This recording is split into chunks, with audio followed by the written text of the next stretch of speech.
Hello, it's Sarah, and it is week 2, and I'm responding to the discussion question of how might different spiritual and moral frameworks influence the way people experience and respond to life events. Reading this chapter really reminded me of the work I did in folklore in my undergraduate degree.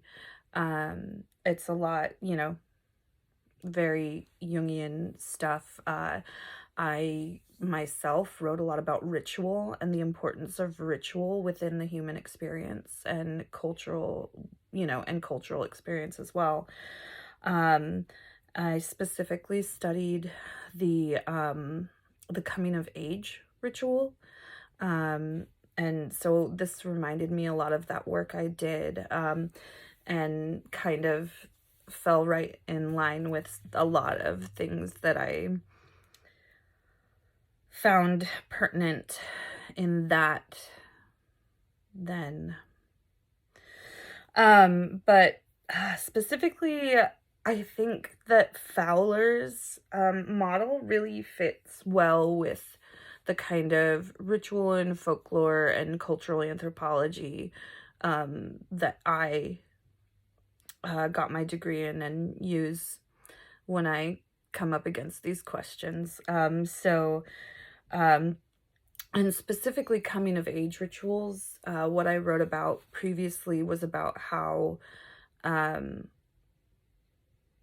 they're very important to the human experience, and that modern American culture kind of lacks the coming of age ritual, which in my opinion hinders a lot of growth within our culture.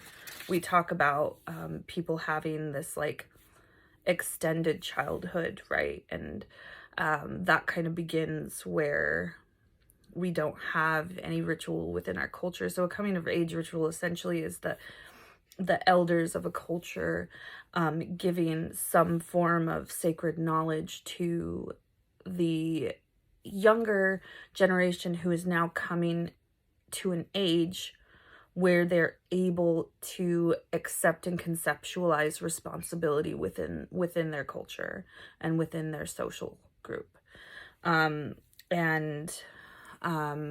Like a bat mitzvah, a bar mitzvah. There's a lot of different indigenous coming of age rituals, a quinceañera. So the common thread, the commonality between all of those things is that you are given sacred cultural knowledge. You are trusted with it. And that symbolic act of giving you that knowledge is the symbolic act of saying you have proven by our standards that you are now responsible enough to receive this knowledge, and we are transferring on to you responsibility within our community and our culture. So that's I was kind of like identifying while I was reading which stages of faith, according to Fowler, were really present there, and that was that synthetic conventional faith, stage 3 in the adolescence, is where you're getting the knowledge from your culture. And that seemed to fit really well because they say it's all about interpersonal, and so you're in this phase of your spiritual development when these things happen. And I noticed in the one of the concerns is people getting stuck in that stage, and I thought that kind of funny fit well with what I had observed before, is that without this transference of responsibility, you can get stuck in this thing where it's like, oh, these are the rules and stuff, but nobody's helping you to transition into the next phase, which is to synthesize your spirituality into productivity within the culture and community. And then that universalizing faith stage, those are the people, the elders in the community, who are handing that knowledge onto the adolescents in the community. Those are the keepers of the secrets and the ones who are expected to shepherd the next generation into where they need to be, to give them that little piece that's like, hey, we've taught you all this. These are the rules. This is what's expected. Now go ahead and use it and become a productive member of our community. Yeah.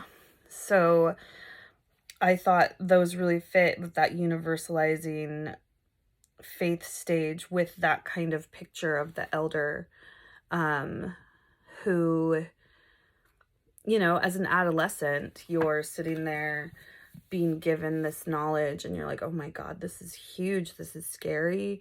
And, you know, you do feel like, and it's, you know, the thing about these ceremonies and these rituals is that they're not necessarily like, okay, now you're an adult.